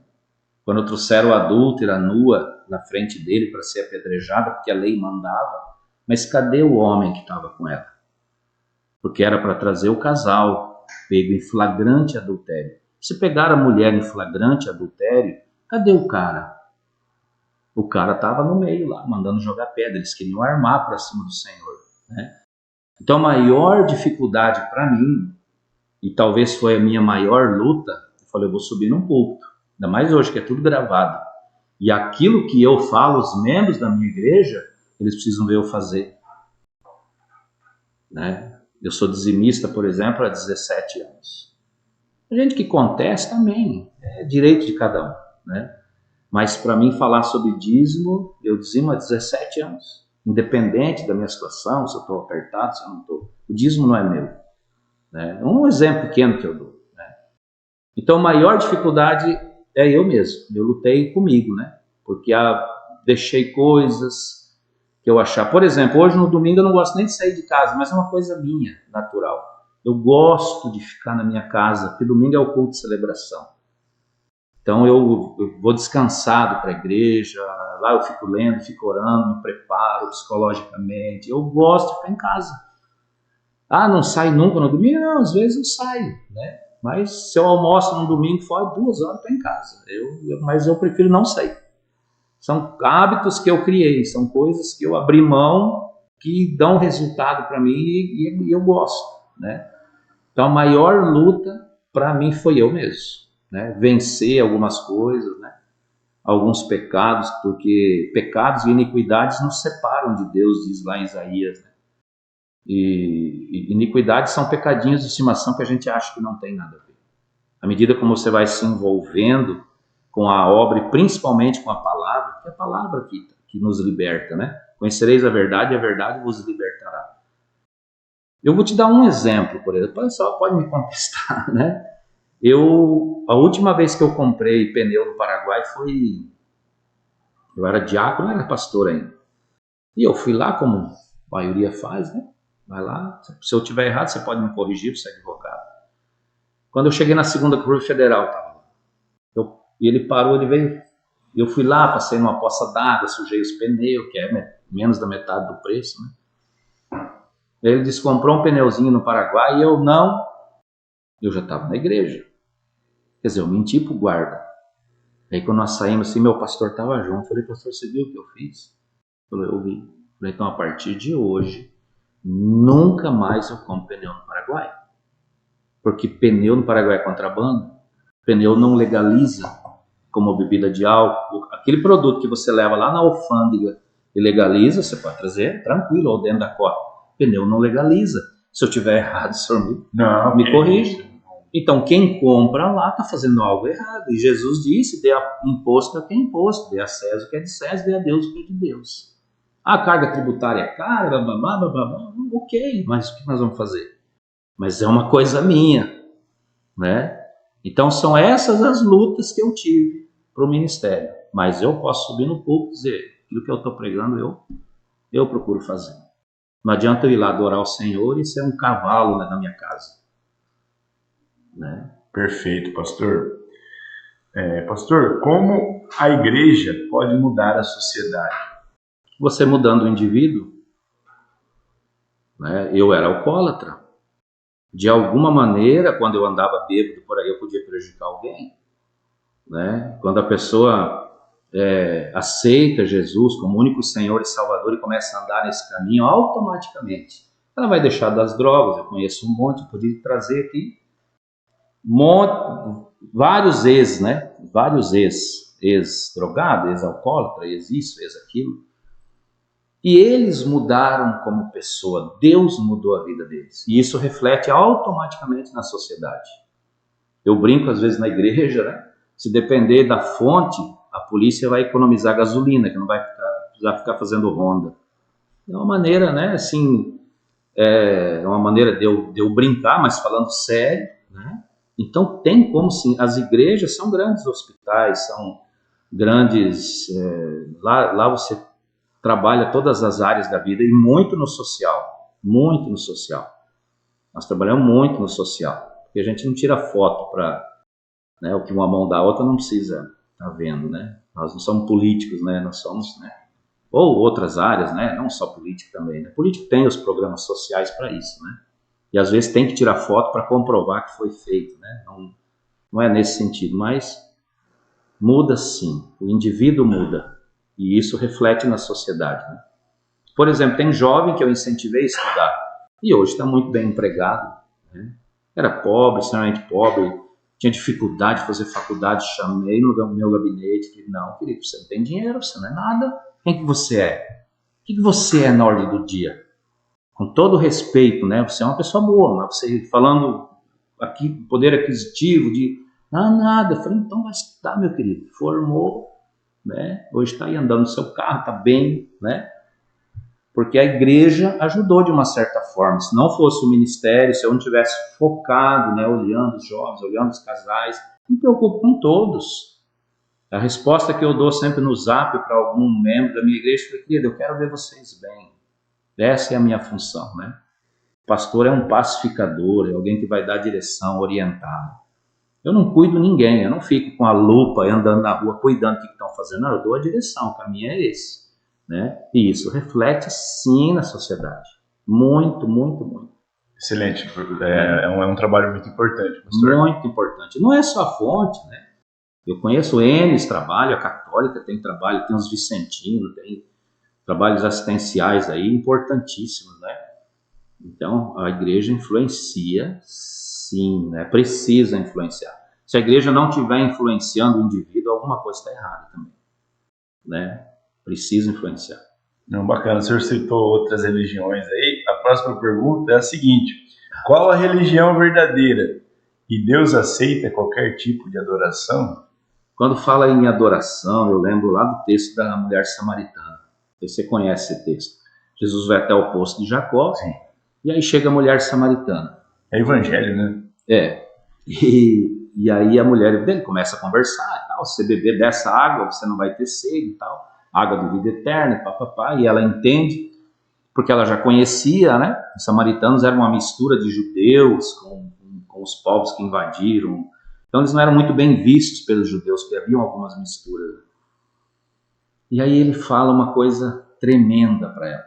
Daí ela pergunta para ele, qual é o lugar correto de se adorar a Deus? Em Jerusalém, que era no templo, ou em Samaria? E ele diz o quê? Ele diz para ela assim, importa que cada um o adore em espírito e em verdade. O lugar, tanto faz, né? Então, além de ter uma música adequada, é óbvio, né? Você não vai adorar a Deus com algumas letras que tem aí. Não existe. Eu mudei completamente o meu hábito de música, né? Eu não escuto mais músicas seculares, mas é uma opção minha também. Agora, em espírito e em verdade, eu adoro a Deus pagando as minhas contas em dia, Eu adoro a Deus sendo um bom motorista no trânsito, eu adoro a Deus sendo um bom pai, eu adoro a Deus sendo um bom cidadão, eu adoro a Deus com a minha vida, com a minha alegria, né, com a minha gratidão na cidade que eu moro. Eu adoro a Deus em todo o tempo, em espírito e em verdade.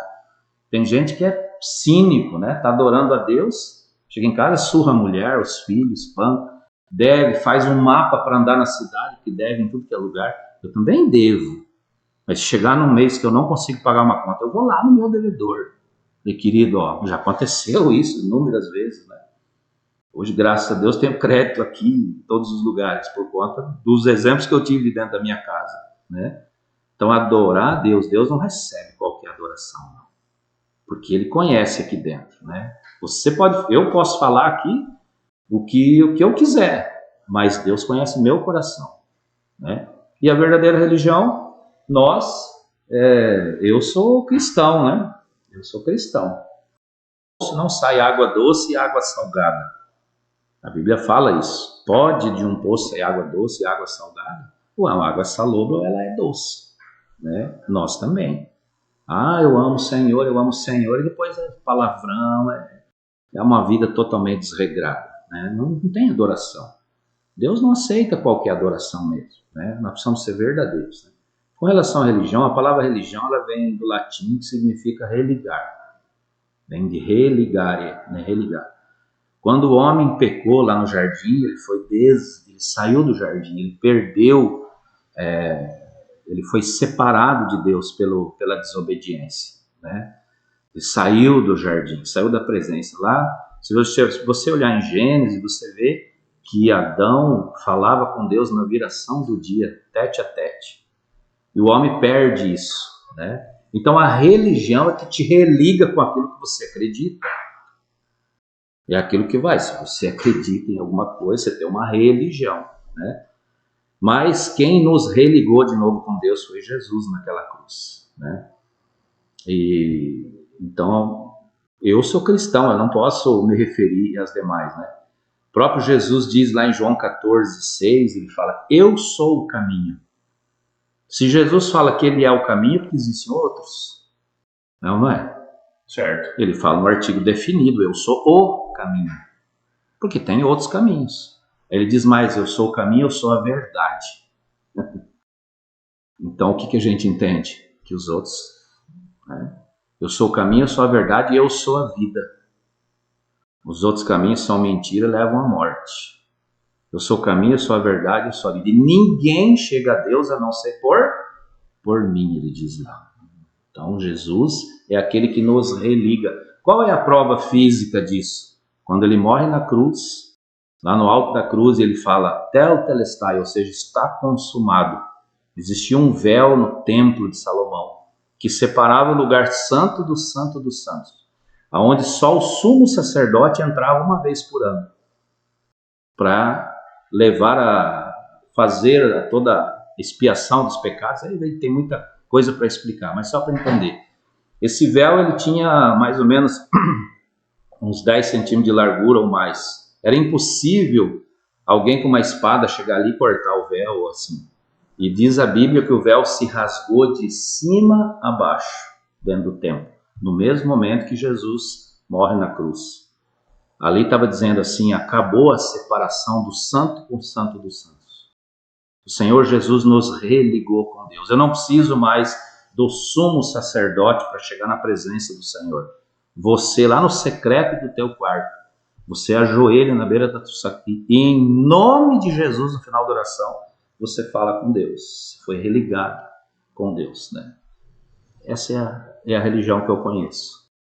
Maravilha, pastor, maravilha, uma belíssima explicação, uma belíssima resposta, né? A próxima pergunta seria, já teve vontade de desistir do ministério e do seu chamado pastoral? Sim. Eu sempre falo assim que a pior coisa de um pastor é mordida de ovelha. Né? A mordida de ovelha dói, né?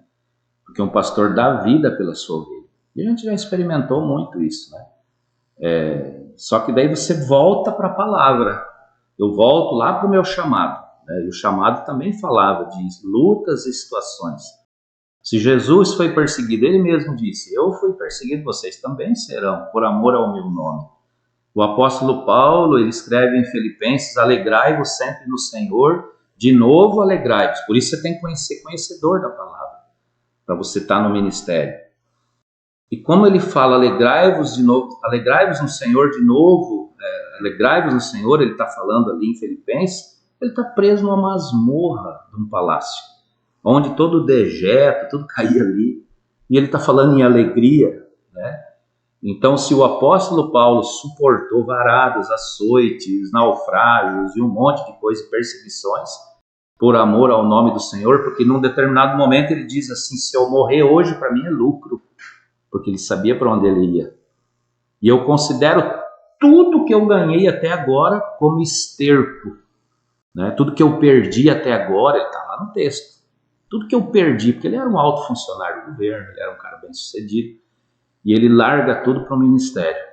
E tudo que ele perdeu até agora, ele diz, eu considero como esterco, por aquilo que eu ganhei. O que ele ganhou? Olha, o amor, a sublimidade do Senhor Jesus. Né? De saber que se eu morrer hoje, eu sei para onde eu vou. Né? Ter essa paz. Né? Então é isso que fortalece a gente. Porque tem as frustrações, que é normal. Jesus falou, no mundo vocês vão passar por aflição. Mas tenha de bom ânimo, eu venci o mundo. E olha o que Jesus passou. Né?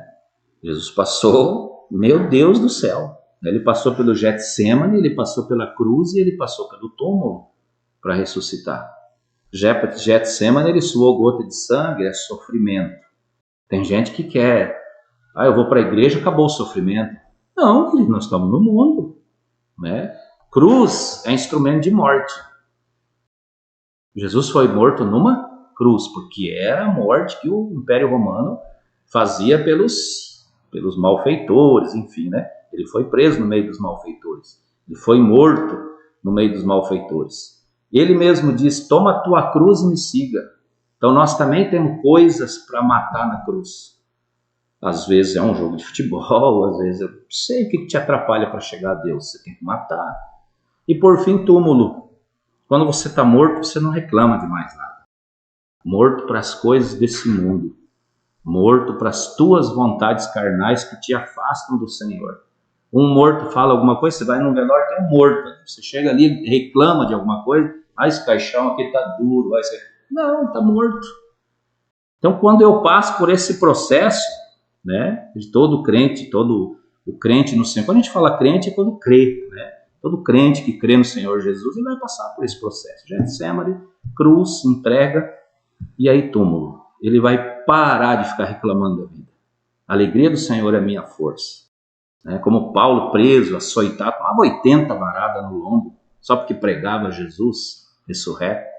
E ele escreve, alegrai-vos sempre no Senhor, de novo alegrai-vos. Né? Então o que dá força para a gente é conhecer a palavra de Deus. Conhecer a história dos mártires, conhecer, enfim, né? A Bíblia é o nosso guia, nosso manual de instrução. Eu sempre falo assim para os menos experientes, você compra uma máquina Canon dessa aí, um Note desse aí. Esse meu celular eu não sei usar 10% do que tem tudo, né, de função, mas vem um manual de instrução. E você olha nele e dele você vai fazer com que o aparelho funcione. E uma criança quando nasce, sai da barriga da mãe um manual de instrução? Não sai, né? E como que eu vou criar meu filho? Pela palavra de Deus. Ele é o manual de instrução do ser humano, né? Excelente, pastor. Pastor, qual a maior dificuldade teve com o ministério sendo pastor? Maior dificuldade, eu creio assim que no começo foi a questão de entender o chamado, né? De fato, porque você só vai dar certo. Eu não busco fama, eu nunca busquei, né? Eu sempre tive a minha companheira, ela sempre foi muito pé no chão. Eu lembro quando eu fiquei secretário de educação, né, um tempo lá. É um cargo que dá muito status para a cidade. Há muita gente interessada em emprego. Na época não tinha esses processos seletivos. Era tudo feito né, pelo secretário mesmo. Então tinha muita notoriedade, né? Minha esposa sempre falava, olha, nós estamos secretários, nós não somos secretários, né? Tanto é que eu dormi secretário e acordei assistente administrativo um dia, né? Então sempre colocou a gente com o pé no chão, né? Então a gente não pode olhar para o cargo pensando em notoriedade, esse tipo de coisa. Qual que era a pergunta mesmo? Qual a maior dificuldade teve com o ministério sendo pastor? Ah, sim. É isso aí. É a gente entender que você é um servidor, né? Jesus, quando ele lava os pés dos discípulos ali, eu não estou lá para ser servido, eu não estou lá para pegar lã de ovelha. Eu tenho profissionais em todas as áreas da minha igreja, em todas as áreas. Pergunta se eu fico lá, você vai me dar isso, você vai arrumar meu carro, por exemplo, eu não vou pagar, você vai cortar meu cabelo, eu não faço isso, não estou lá para isso. Então, acho que a maior dificuldade de muitos, né, e eu entendi rápido, eu creio que a prefeitura me ensinou, é saber o meu lugar, qual é a minha função de fato, né? Eu acho que isso é uma das dificuldades, né? Tá ótimo, pastor. Já sofreu alguma vez intolerância religiosa? Não, eu acho que não. Nossa região ainda assim bem tranquila, né? Já cheguei em algum lugar, alguém levantou e saiu. Isso aí já aconteceu, né? Mas não me ofendo. Eu volto para a palavra. Onde a luz chega, as trevas têm que ir embora. Perfeito. Onde a luz chega, as trevas têm que ir embora. Jesus é a luz do mundo, né? Se eu tô cheio de Jesus na minha vida, né? E já cheguei em alguns lugares, e olha que a gente mora num lugar pequeno, né? E a pessoa levantou e saiu. Show de bola. Só isso, mas assim, eu não me ofendi. Coisinha bem pequena, significante. Talvez aquela pessoa teve uma experiência negativa com o pastor. E aí coloca tudo no mesmo... Generaliza. Tá ótimo. Como está sendo hoje em dia com os jovens dentro da igreja? Puxa, nós temos um trabalho muito interessante com jovens. Inclusive o Mike e a Ana acompanharam o último culto de jovens, né? Nós somos uma igreja em célula, ou reunião nas casas, né? Então tem a célula dos jovens, onde o pastor Marcos e a pastora Mariane são os líderes, e eles têm uma linguagem assim. Uma vez nós fizemos um programa na igreja que era Free Fire alguma coisa. E aí deu uma polêmica, né? Porque Free Fire é um jogo pesado até, né? Alguns colegas, pastores em outros ministérios, depois eu fiquei sabendo que criticaram e tal, mas Free Fire é fogo livre, né? E aí não falou nada de jogo, né? Nós fomos lá para receber o fogo do Senhor, né? O fogo é livre. Quando chegaram lá as crianças, a primeira coisa que o pastor de jovem fez foi recolher os celulares. Pegou uma cesta. Você trouxe teu celular? Oh, trouxe. Aí passou a assistir, recolheu todo. Você entendeu? Usando estratégias para chamar a atenção deles. E foram ministrados, né? Então é um trabalho muito interessante. Há cultos na igreja para eles, voltado para eles, com louvor, palavra, bate-papo, né? Direto e reto. Sempre leva alguém fazendo experiência para eles. Já levei ex-viciado em drogas para falar de drogas. Enfim, assim, é muito legal. Só que assim é um trabalho difícil, porque Jesus é o caminho. Nós temos um caminho para mostrar. E aí o mundo, o mal tem N caminhos. As luzes do mundo brilham demais nas vistas dos jovens, né? Eu imagino e entendo também. Até pouco tempo atrás eu era um jovem assim. Mas a igreja precisa ser uma igreja receptiva, aberta. Você recebeu o jovem com um brinco na orelha, enfim, do jeito que ele chega, né? E aí depois ele vai entendendo se ele é o caminho que ele quer seguir, mas a gente sempre mostrando a verdade, né? Jesus é o caminho, é a verdade e a vida, né? Perfeito, pastor, excelente. Pastor, agora a última pergunta aqui dos seguidores, tá? Eu dei uma resumidinha aqui, porque o nosso horário tá para estourar. Para ser pastor, o que precisa? Existe alguma formação? Olha, primeiro é o chamado, primeira coisa, né? O Senhor, ele mostra, ele dá sinais, ele chama, ele usa pessoas, como foi no meu caso, né? Pessoas totalmente... Porque eu já era adulto, né? Fui para a igreja eu nasci em berço evangélico, mas eu me converti com 38 anos. Até ali eu levei uma vida bem desregrada. Então, para ser pastor, a primeira coisa, você, como eu fiz, né? Como eu já sou alemão, já sou meio cabeçudo, né? Cabeçudo no sentido de que eu quero entender, eu quero, poxa vida, como assim, pastor, né? Então eu fui entendendo, levou aí 5 anos para mim entender o chamado. Depois veio a capacitação, que eu acredito que é importante. Eu já vi colegas falar, não, teologia não é importante, importante está cheio do Espírito Santo.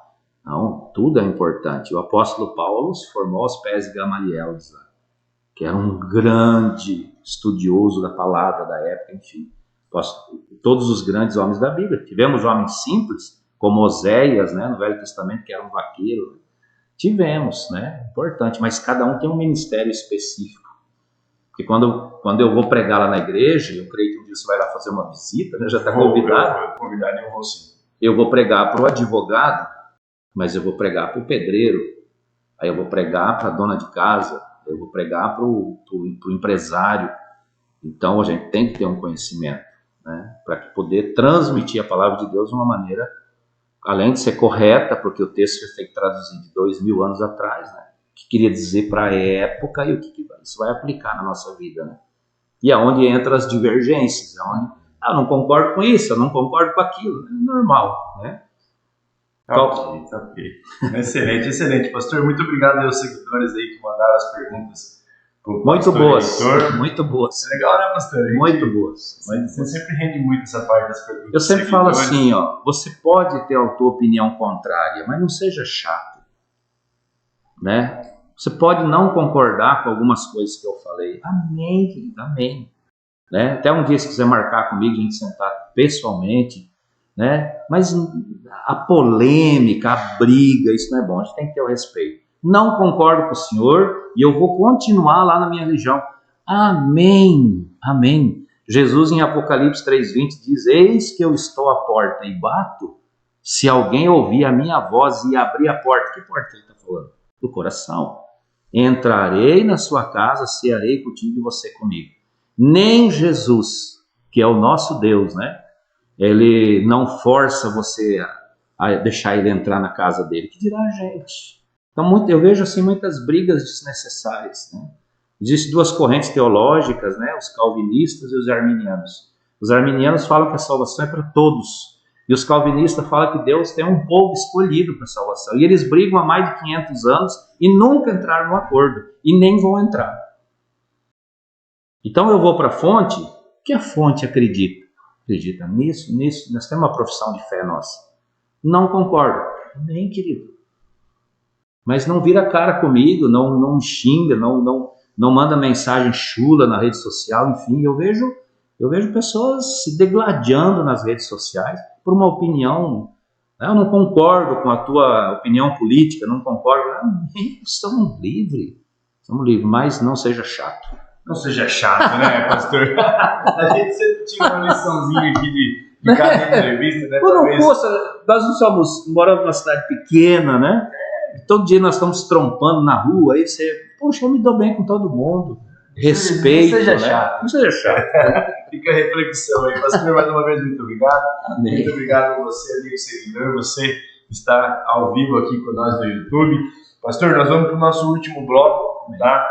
Eu quero fazer um bate-pronto com o senhor, eu vou perguntar para o senhor sobre alguns temas aqui e o senhor responda ou com uma palavra, ou com alguma expressão, ou se quiser dar algum exemplo também, fica à vontade, tá bom? Mas é que são perguntas bem diretas, então a gente espera que sejam respostas diretas, mas também fique à vontade para responder como melhor achar. O senhor está pronto? Vamos lá. Vamos lá, né? Pastor, gostaria de ouvir a sua opinião sobre Deus. É a primeira, Mateus 6,33 diz assim, busca em primeiro lugar o reino de Deus e a sua justiça, que as demais coisas nos serão acrescentadas. Amém. Primeira opção nossa. Amém. Vida. Tem que viver. Passa muito rápido, né? Viva intensamente, né? Tenha um hobby. Eu amo Kombi, por exemplo. Eu Tem uma Kombinha, restaurei ela, 81, e é um lazer, né? Então viva, né? Tem gente que gosta de algo, mas não faz, o tempo está passando, faz. Gosta de pescar, deixa liberar a pesca, né? Faz tudo certinho, né? Vai pescar. Eu gosto de colecionar bolita, colecione, viva. Perfeito, perfeito. Família. Tudo, né? É o segundo princípio. Primeiro Deus, segundo é família. Excelente. Educação. Importante, necessário, nesse mundo globalizado, né? Muito importante. Perfeito. Trabalho. Dignifica o homem. Saia da casa do pai e vai trabalhar. Excelente, hein? Esporte. Amo esporte, né? Sou gremista, assisto, curto. É um momento de lazer, é você esfriar a cabeça. Porque nós temos que... Tem gente que é muito focada só numa coisa. Não, faça outra coisa. Esporte é maravilhoso, além da saúde, né? A gente tá na questão do hobby também. O hobby, eu e o Michael, né? O Michael é meu personal trainer, né? Assim que se fala, né? Mas nós, 5 da manhã, nós vamos ali, tem uma academiazinha ao ar livre ali em Dialog, a gente caminha, faz a meia hora de caminhada e vamos nos exercícios. Todos é um esporte. Além de cuidar da saúde, a gente faz uma oração, consagra o dia, né? Então pratique esporte. Nós temos na igreja um pessoal que joga vôlei, tem um pessoal que joga futebol. A bola não é do capeta é a pessoa que não sabe que o futebol é contato, né? Então, você quer ver a personalidade da pessoa, põe ele num campo de futebol, a hora que ele toma uma pancada na canela, a expressão que ele vai largar. Então, a gente tem que ter domínio próprio e entender que é de contato, né? Mas esporte é... Bem colocado, hein? Bem colocado. Aproveitando esse momento, mandar um abraço lá os amigos lá da quinta categoria, que é um grupo de futebol nosso. Muito legal. Eu amo isso aí. Enquanto o pessoal quer se arrebentar lá, mas na questão do contato ali. Eu sei, jogo, né? Eu briguei muito. Muita vontade de ganhar. Dinheiro, pastor. Dinheiro ele é importante, ele não é tudo, né? E a Bíblia fala que Deus dá a justa medida. Como que é a justa medida? Aquilo que você preparou para ganhar. É por isso que eu não jogo loteria esportiva, eu não jogo nada. É proibido? Olha, querido, primeiro é jogo de azar. Segundo, eu não estou preparado para pegar 200 milhões. Que tem de ex-milionário que está morto, que foi, enfim, porque não está. A gente tem a justa medida. Eu vim de uma família humilde, eu estudei, me preparei, e para gastar o que eu ganho, eu tenho que fazer uma listinha, né? Imagina, além da... Tem gente que vai falar, pastor é louco, né? Como que não quer ganhar os 200 milhões? Não, querido, eu tenho medo de ganhar. Termina meu sossego, né? Dinheiro, Deus dá a justa medida para nós. Aquilo que você se esforçou, trabalhou, estudou, passou num concurso alto, ganha seus 30 mil, é mérito teu, é justa medida. Você vai estar preparado para gastar aquilo, para investir, enfim, né? Então, o dinheiro é importante na justa medida. Tem um músico chamado Leandro, que ele, em uma das suas músicas, ele cita: um pouco de dinheiro resolve alguns problemas, muito dinheiro traz novos problemas. Opa! Pastor, redes sociais. Eu estou aprendendo, né? Eu estou aprendendo. É uma ferramenta tremenda. Nós temos hoje na igreja, chama-se Ministério de Mídia, que o Maico e a Ana fazem parte, tem mais alguns irmãos envolvidos. Investindo em live, eu tenho até convido para assistir o Minuto Fonte. Eu tenho acompanhado. A gente grava um videozinho todos os dias, uma mensagem por dia. Então a gente está investindo muito em mídia. Não para crescimento pessoal, mas para propagar a palavra de Deus. Recurso para propagar a palavra. Então, assim, aprende a usar a mídia, né? Por favor, não vai olhar coisas que não deve, né? Porque os nossos olhos, eles são a porta do nosso coração. Então, aquilo que você abastece olhando é aquilo que você... Tem gente que é maníaco em algumas coisas. Lógico, você olhando aquilo, né? A gente fala aí de vídeos mais picantes e coisa, né? Tem gente que é doente.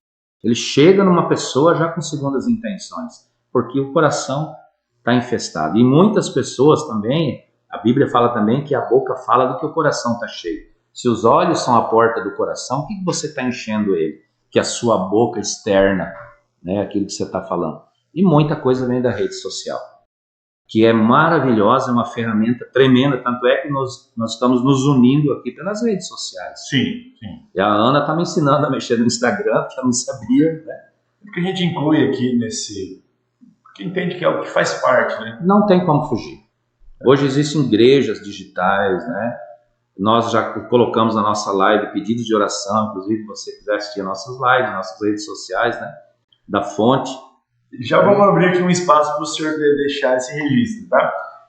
Conselho que gostaria de ter recebido anos atrás. Puxa vida, né? São tantos conselhos, né? Eu creio assim, o meu pai, ele era músico, né? Meu pai era maestro, né? Ele tocava em conjuntos, né, seculares, na época fazia carnaval, enfim. E o meu pai levou a bebida para dentro de casa. E ele reconheceu isso depois. E ele pede perdão para Deus, faz essa quebra de maldição dentro da nossa família, né? Talvez o conselho que meu pai não me deu, e os outros foram muito importantes, foi a questão do alcoolismo. Porque o filho aprende a beber com o pai. Isso não adianta, não, mas os filhos não, os filhos estão vendo você. Você que é alcoólatra, você que leva cerveja, põe dentro da tua geladeira, você que leva. Cara, cada um faz o que quer da sua vida. Mas quando o filho tiver mergulhado no alcoolismo, que eu estou falando de mim, do meu caso. Então, um conselho que eu creio que eu gostaria de ter ouvido é não ter visto a bebida, né, e não ter bebido. Me atrapalhou muito. Hoje eu tomo 3 comprimidos de pressão e eu creio que é por conta do álcool lá atrás, né? Por muitos anos, né, dentro do alcoolismo. Tá ótimo, pastor. Pastor Heitor, muito obrigado por o senhor ter vindo aqui no podcast, contar um pouco da sua história, compartilhar um pouco da sua experiência, compartilhar aqui comigo, que aprendi muito com o senhor. Toda vez que a gente conversa, que a gente bate um papo, a gente sempre guarda alguma palavra que o senhor disse, né? E também por ter vindo aqui compartilhar com os nossos amigos do YouTube um pouco do seu conhecimento. Pastor, muito obrigado por ter vindo aqui nessa manhã de segunda-feira, tá? Já deixo avisado aos colegas aqui que nossas gravações, elas muito provavelmente continuarão nas segundas-feiras, em alguns momentos na parte da manhã e em alguns momentos no final da tarde, também. Isso aí analisando sempre a agenda do nosso convidado, também a nossa, né? Porque eu tenho meu trabalho como advogado, o Mike, fotógrafo, tem o trabalho, os compromissos dele lá no estúdio, dos eventos que ele cobre, tá bom? E também sempre acompanhado pela sua esposa, Ana Joyce. Pastor, fica à vontade para fazer um agradecimento, fazer suas últimas considerações e também dizer as redes sociais onde o senhor e a Fonte Churchill podem ser encontrados. Nossas redes sociais são Fonte Church GLL, né? Instagram Fonte Church GLL. E Facebook Fonte Church Guelobs da Laguna MS. Facebook Fonte Church GLL MS. Guelobs da Laguna MS. Tá? Nos acompanha. Queridos, o que eu queria deixar, né, como palavra para aqueles que nos ouvem, né? Faça a sua vida valer a pena. Nós somos passageiros, né? A Bíblia fala que nós somos peregrinos, né? Nós somos embaixadores. O embaixador não mora no seu país, né? O Senhor está preparando morada para nós, né? Nós somos passageiros aqui. Mas toda vez que eu faço uma cobertura de um velório, eu presto muita atenção no público que vai lá, né? Qual é o legado que aquela pessoa que está ali deixou? Por isso que Salomão fala em Eclesiastes, é melhor ir na casa do luto do que ir na casa da festa, porque na casa do luto você vê o fim de todos nós, e os vivos que o tomem em consideração, Eclesiastes 7. Então, o melhor lugar para você pregar a palavra de Deus é num velório, por incrível que pareça, porque as pessoas caem na real, que é o que Salomão está dizendo em toda a sua sabedoria. Puxa, um dia vai ser eu ali. E aí chega um parente e fala, esse aqui fez isso para mim, esse aqui foi isso. Que legado você vai deixar? Que história você vai deixar? Né?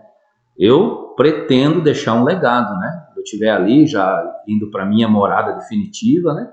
A pessoa fala, poxa, o pastor me deu uma palavra, pela vida do pastor, pelo testemunho dele, eu também larguei do álcool, eu restituí meu casamento, eu também vivo, né? Eu também choro hoje pela minha esposa, e esses testemunhos eu já tenho.